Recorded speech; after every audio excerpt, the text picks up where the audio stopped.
So, guys, ang sapang focus kung nakadalawa na po ako. First po, lalagay natin po ang butter. Hi! Lalagyan ni na mami ng cheese.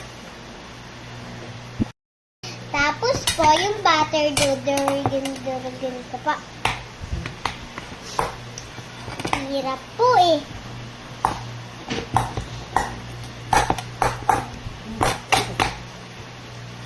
Wait lang. Tapos po, lalagay na natin po yung sugar. Yes. Tapos, haluin ko na po. Yun pa, lalagay natin yung oatmeal cooker maker natin. Open. Wait lang po.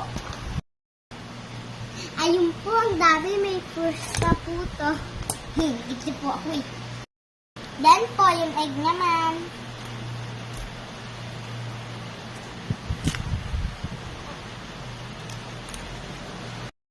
So po, para sumarap po yung cookies natin, lalagyan natin ng chocolate.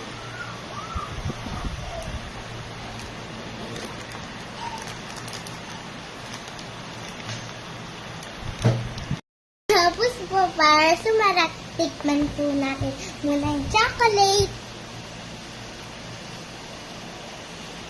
Nice!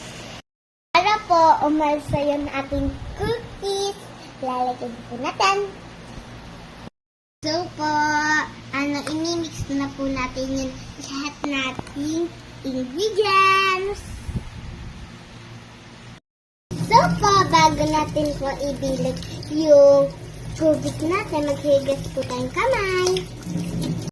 Ay, ang hirap. Ay, ang hirap po gumawa. Kamiyan ko na lang po. Tulog po.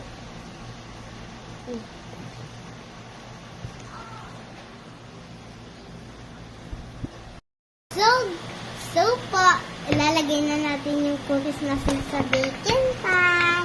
Bake na natin yung cookies natin. Pero po, paalala, dapat po, yung sa mga mami natin, papabuksan yung gasol, ha?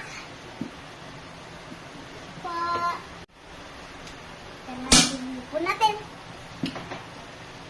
So po, wait lang natin ng 3 minutes. Ching! Po natin ng cookie. Mommy, can we help? Yan na po. Babalik na rin po natin.